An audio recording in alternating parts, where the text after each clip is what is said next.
Hi, I'm Terry Taylor from Interior Design Business Academy, and I'd like to talk to you about courage today. Now, successful designers who are financially solid, who have the kind of clientele they want, the kind of practice they want, are very courageous people because it takes courage to stand up and say, this is what I want. These are the clients, these are the jobs, and I'm not going to settle for anything else. It takes courage to present those big price tags that are sometimes way, way bigger than anything you ever thought would be within reason. But that's what needs to happen with confidence and polish in order to serve the client that you want. Now, it takes courage as well to raise your rates on new clients and especially on old clients, but that's important too. And it takes courage and confidence to put high-end vendors into your practice.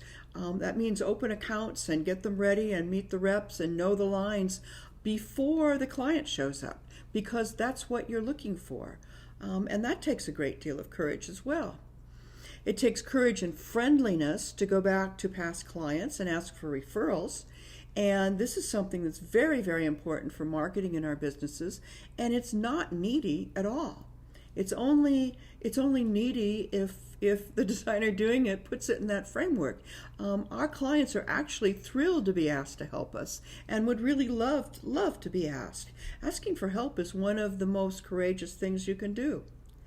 It takes courage also to say no to a client when it's not right. And it takes even more courage to fire a client when it's not working. But it's the right thing to do. It's the right thing to clear the energy for the client and for you so that good people that fit your practice can come back in. It takes courage to sell design for services on a fixed fee for the very first time. Absolutely, I know that.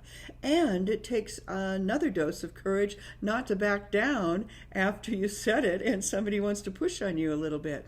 But you know, when you stand your ground and smile and explain why, people are actually happy to pay you what you're worth.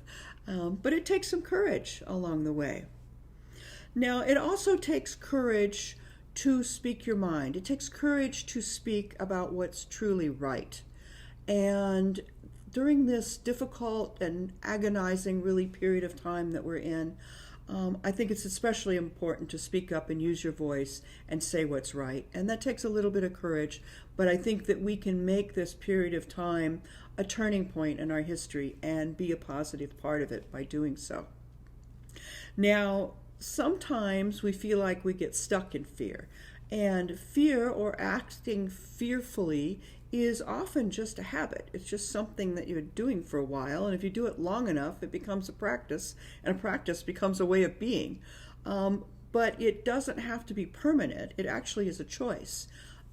So what I'm going to ask you to do is that when you get in a situation where you're feeling fearful, is to first take a breath, deep breath, so you can pause, and then look and see with your logical mind if there's anything actually to be afraid of. Because we often just make up those stories in our head, and there's actually really nothing there. So practicing courage is how you get to be courageous. It's actually a muscle, right, that needs to be exercised in order to be strong. Now, think about situations where in the past you didn't do something that you wanted to do because you were afraid, or even someone in your family was afraid and stopped you from doing something. And think about what the result of that is. It's usually rather disappointing and can't go anywhere. And then contrast that with, think of another situation where you did what you wanted to do and you stepped over the edge a little bit and stepped through the door with some courage. And what was the result of that? Far, far different. Far, far different. So I want to share with you a quote I think that is really nice. It's from a woman named Meg Cabot, and it says, "Courage is not the absence of fear, but rather that the judgment of something is more important than fear." Now, when I think of that, I think of being with my grandchildren, for instance, and if something scary or hurtful was coming towards them, I would step in front of them in a nanosecond. There would not be a thought, nothing, right? And you all have been there where there's something that's far more important than being fearful.